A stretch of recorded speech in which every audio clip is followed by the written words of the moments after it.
It's been a massive week in racing here in Hong Kong, leaving us with plenty to ponder. Here's what's coming up on this edition of Hong Kong Direct. And we're going to be looking back at a Super Sunday last Sunday at Sha Tin. Waikuku was one of the big winners, as was Golden 60. Plus, is there a new magic man in town? Ruan Maia is the newest jockey in Hong Kong. We'll hear more from him. Plus, we'll be paying tribute to this man, John Size, after he recorded another milestone win on the weekend at Sha Tin. I'm Edward Sadler. It's a pleasure to have your company on the show this week. It's a pleasure as well to be joined once again by an integral member of the media team in Hong Kong in Declan Schuster. Welcome back, Declan. Thank you, Edward. It's wonderful to be a part, and the highlight last week was clearly Golden 60's win, and now we'll see whether he steps up to 2,400 metres for Triple Crown glory. Yes, let's have a look at that later on in the show, but there was a lot to enjoy about last Sunday's racing. If you're a fan of Golden 60, you had your heart in your mouth, didn't you? Yeah, big time. It was an interesting, the way he finished off, whether he was laying in or whether he was just winning by a small margin as he usually does and toys with his opposition. It was heart and mouth sort of stuff. So it'll be interesting to see now if connections do step him up in distance, an extra 2 furlongs for the Triple Crown, whether he can join River Verdon as the only Triple Crown winners in Hong Kong. Yes, let's discuss that after this package. Just to bring you up to speed with what happened last Sunday at Sha Tin, here's Doug Chalmers to tell us more. The best that Hong Kong racing has to offer was on show at Sha Tin on Sunday with 3 major races on the card. Hong Kong's current equine superstar, Golden 60, put his 12-race winning streak on the line in the City Hong Kong Gold Cup and had to fight hard against fellow Derby winner Furore to keep the streak intact. It's Golden 60 and Furore. Terrific battle. Golden 60. Furore rallies the inside. Golden 60. Furore here's the post. Golden 60. Golden 60 in a wonderful stretch battle has knocked off a gallant Furore. Yeah, it was a bit unexpected to be that close, but you fight hard. Yeah. Wasn't easy. Once it went past Exalted, you just wants to lay in, and a bit difficult for me. Yeah, but he still fought very hard. Golden 60's next major target will be FWD Champions Day on April the 25th, before a potential tilt at history in the Standard Chartered Champions and Chater Cup over 2,400 metres, as he would be attempting to become just the second winner of the Triple Crown in Hong Kong racing history. The Group 1 Queen Silver Jubilee Cup was another of the main attractions on Sunday's card. Waikuku was sent out as the short price favourite for the world's richest 1,400-metre contest, and he didn't disappoint in what proved to be a significant win for his trainer, John Size. Waikuku has claimed the lead with 200 metres to go. He's put a length on Southern Legend, Carrying Star, then Mighty Giant. It's Waikuku in front for Marira, a length clear on Southern Legend. What a way to bring up 1,300 for John Size. Every achievement along the way in your career is meaningful, you know, so I have to enjoy that. When you came here from Sydney all those years ago, did you think you'd get to the heights that you've got to here? No, I didn't imagine that at all. I couldn't have imagined that in my wildest dreams. The next generation of equine stars lined up in the Hong Kong Classic Cup, the second leg of the 4-year-old Classic Series. Tourbillon Diamond jumped as the race favourite, but it was Alexis Bedell who stole the show with a fantastic front-running ride on Healthy Happy. Healthy Happy still leads. Shadow Hero, excellent proposal. Healthy Happy for Bedell's in front, kicking strongly. Great front running ride. Healthy Happy won the Classic Cup.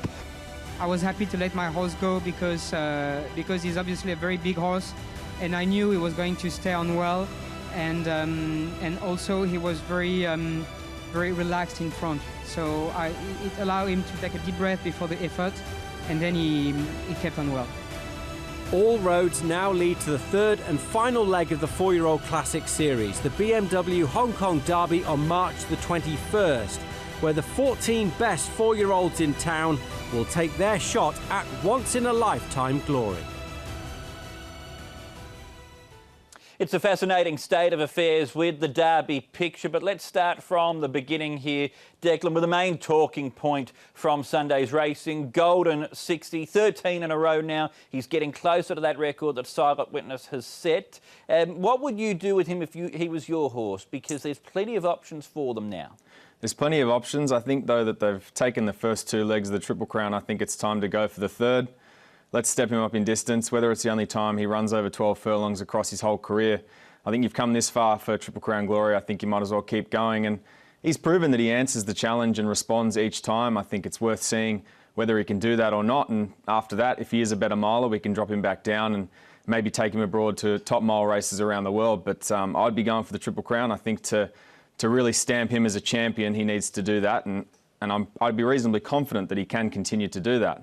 OK, so up to 2,400 metres, that's not a concern for you. Of course, there is that $10 million carrot that's being dangled at them to go for the Triple Crown with that bonus. Of course, that's the carrot you want to go for, I think, as well. $10 million is nothing to be shirked at. But, you know, I think going for that Triple Crown, it's worth trying and give it a go to really join history in Hong Kong as a Triple Crown winner. I mean, you see, I think that's what racing's all about at times. You've got to step up and take the challenge, you know, with two horns and continue. So I think it's worth taking that. And if it doesn't work out, then so be it. But he gave it a go and he tried. And I think it's worth trying. And worst case scenario, you can have a decent rest after this and maybe look at other options, whether it is to step him back to a mile or step him up to 10 furlongs again. He probably is most effective over the mile, but I think you've come this far, you might as well keep going. And I don't see an overly strong field lining up in that Champions and Chater Cup, so I think he gets every chance to win it. So if Golden 60 does go towards the QE2 Cup over 2,000 metres on Champions Day and then to the Standard Chartered Champions and Chater Cup in May over 2,400 metres, the Champions Mile, is that there for the taking for a horse like Waikuku? It looks like it. I think it probably is. I think a horse like Southern Legend, though, is still going to test him and give his best. He looked a bit... He was solid last week, but he wasn't exactly his flashy best. I think he's better than that. It's a tough one, though, going from the Stewards Cup Day to that February day and contesting the Queen's Silver Jubilee Cup, because it's quite a short little break. I think with a decent rest now coming back towards Champions Day, we're going to see a much improved effort from a number of horses behind Waikuku. And it is also interesting with Waikuku. John Size made a valid point about the horse as well, that he's probably only got 3 top runs in him each season before his form tapers off. So that might be a blessing in disguise. He missed the first few months of the season, but it might mean that he can finish off this season stronger than what he finished last season in. Yeah, couldn't agree more. I think he does his best racing third up, which he was on the Queen's Silver Jubilee Day. I believe off the top of my head, he's unbeaten third up. So he's got that record under his belt. But again, he's one that with a decent break, he can come through. And I think that Champions Mile, he'll probably start favourite for that. Be interesting to see who comes from overseas to Hong Kong to contest these races, though. I think the QE2 Cup's going to be the strongest in terms of overseas raiders. But a race like the Champions Mile, we still get a couple of nice Japanese horses, most likely, and a few others from abroad. So I don't think either of these Group 1s are going to be that easy. And I do think that the QE2 Cup, if Golden 60 is to go there, it could be a real test depending on who comes over from Japan and elsewhere. To the Classic Cup then, Healthy Happy. His win was a bit of a surprise for some people. He won at $22, but last month you made him as the 4-year-old to follow for the series on this program, Declan, so it wasn't a surprise for you. I'm a big fan of this horse, but I do think last week he did get away with a bit of murder out in front. They ran a second outside standard. It was quite a slow run race and he was able to dictate from the front and he just kept kicking. I think there's a number of Derby clues that have come to the fore behind him, like Russian Emperor, Packing Waltham. I think these horses are the ones that we're going to look to follow over 2,000 metres and getting up. But, you know, take nothing away from Healthy Happy. He's continued to do well in Hong Kong. He's thrived. He's doing very well. And it's interesting to see a Zoo Star get over 1,800 metres and win. So congratulations to Connections. But I think they're going to be up against it in the true run 2,000 metre test that is the Derby. So we've still got a few more lead-up races to go between now and March 21 when the Derby will be run. But if I said, Declan, right now, who's your Derby pick, who would it be? It's a tough one. I've long said that the Derby's wide open. I do think that there's going to be a few more clues coming out in the following Sunday over 1,800 metres. There's a smart little Class 2 contest. I think we're going to see the best of Maximus come out that day. It's hard to ignore the run of Russian Emperor. I think he's probably put himself at top billing at the moment, so maybe I'll go with him to take out the series. But it's a tough one. I think there's another horse, just as we saw on the weekend, like Panfield. He clearly can stay. Tony Millard's long said that he can see 2,400 metres out. I think a true run 2,000 metre contest will be right up his alley as well. Yes, it's not open and shut like this time last year where it was Golden 60s Derby Toulouse. There are so many hopes for the race this year. It really is exciting stuff. So it was a Super Sunday last Sunday at Sha Tin. Moving through the week then to Wednesday night where we hit the climax for the DBS and Manulife Million Challenge. And for season 2020-2021, it went to Grateful Heart.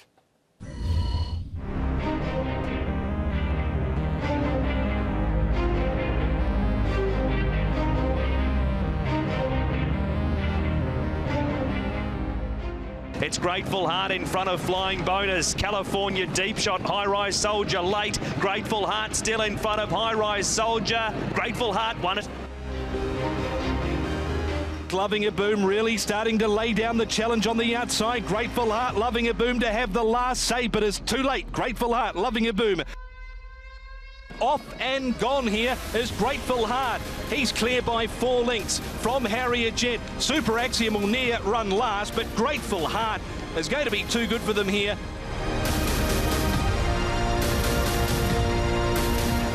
Grateful Heart being punched out to the line by Purton and wins really well. Grateful Heart. He showed a bit of ability early on, but wasn't able to put it together in his races. He wasn't changed his leg, he was showing speed but being weak, and Danny, like he has with a lot of his horses this season, has managed to get the best out of him.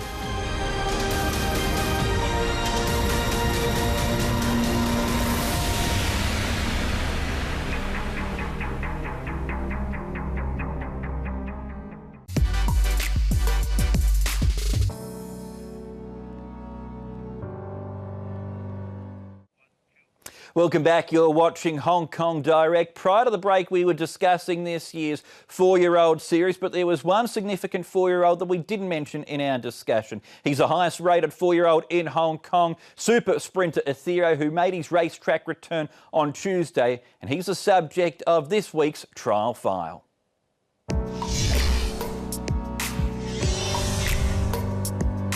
It's Athero in front here, tanking along at the 250, leads 2.5 Fantasy Spring, and then came winning Delago, Cue the Music, Chappao Boss over on the outside rail, making some inroads late with Nitro Express, but it's Athero going to the line nicely here under Moreira and goes on to score well by 2.5. Yeah, it was a pleasing trial. You know, horse has been off for a long time.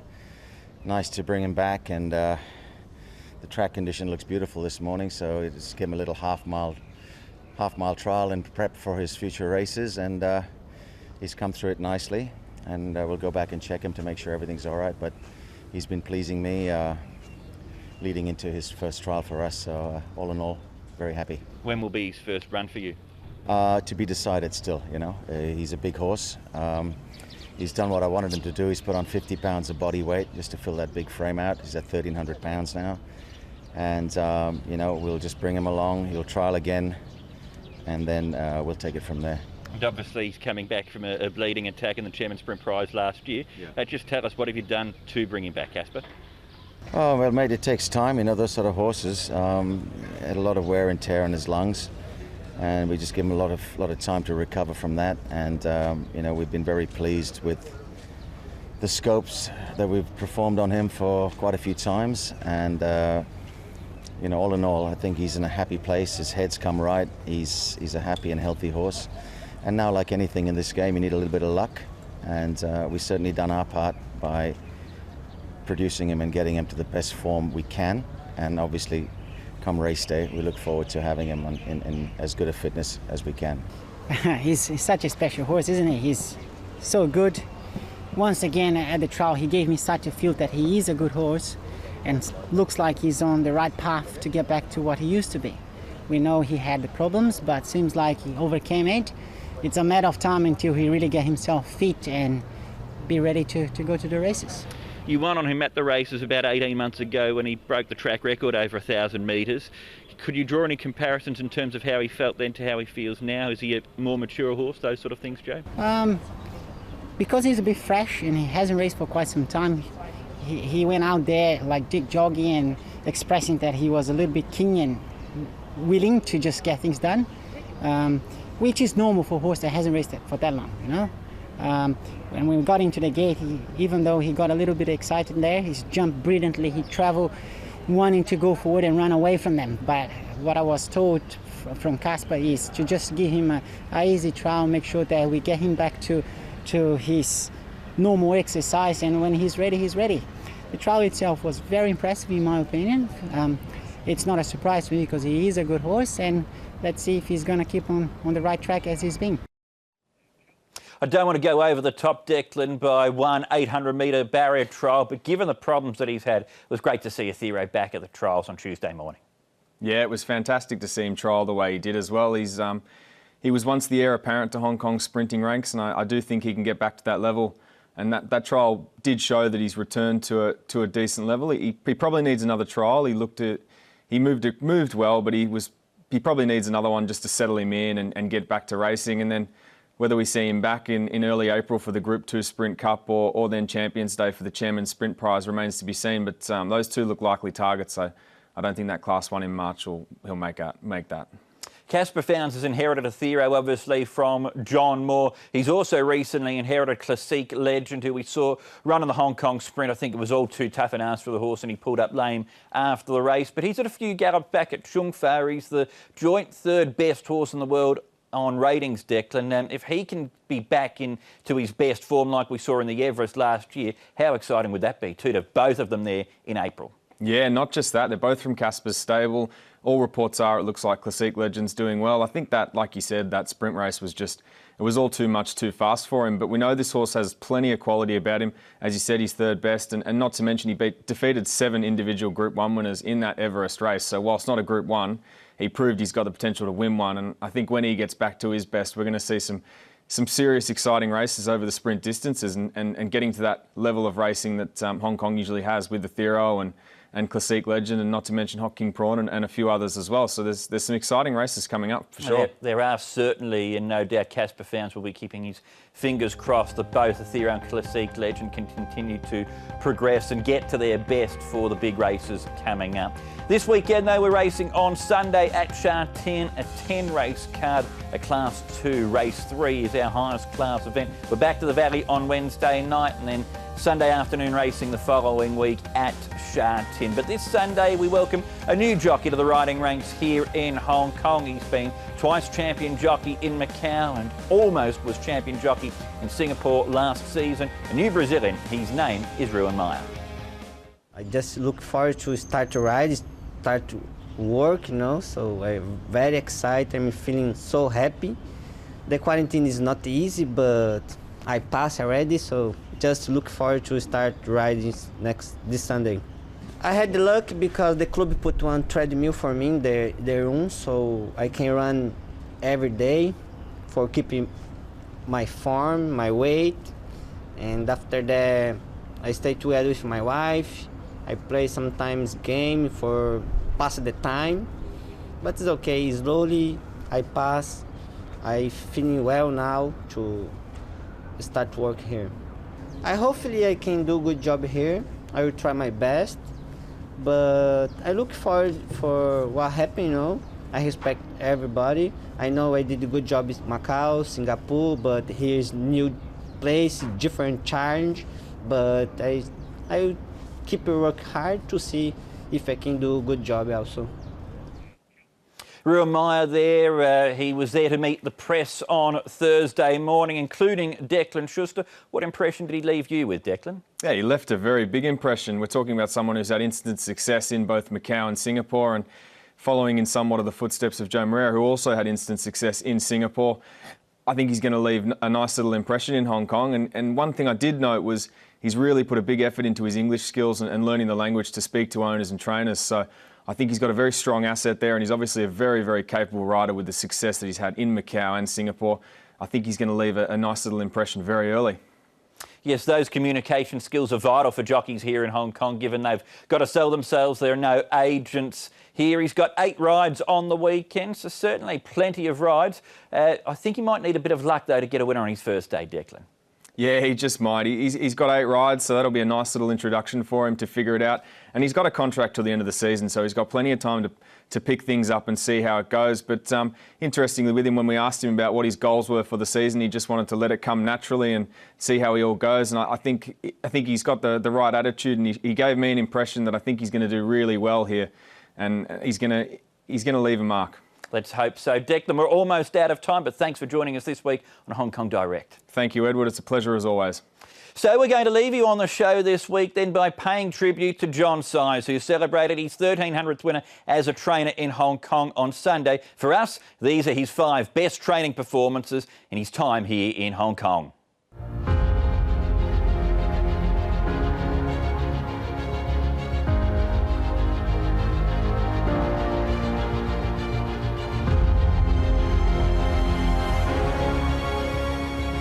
Electronic Unicorn is unwinding a big run. He's 4 off the front. You'd want to have his number on your ticket. He sweeps up the cliffhanger. He really runs away. Electronic Unicorn, the gun miler, sprints away with the National Panasonic Cup. Is the International Mile Glory set though? Wins by 3.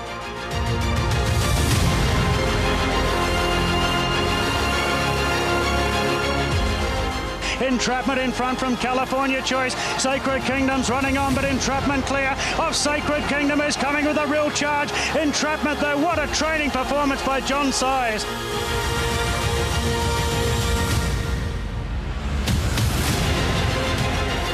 Here's Ping Hai Star emerging. Ping Hai Star racing up to Singapore Sling. They got to the golden age. Ping Hai Star tearing away with the Derby. John Size produces a masterpiece with Ping Hai Star.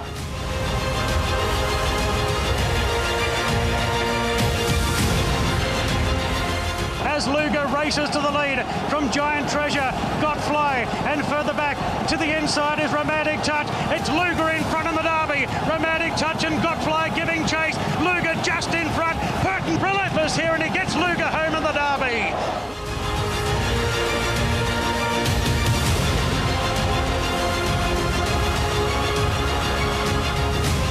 Glorious Days coming into the race fresh. He's cutting back the margin. It's Gold Fun in front of Glorious Days. The outsider looms. Packing Whiz going to third, but Glorious Days, great training performance by John Size.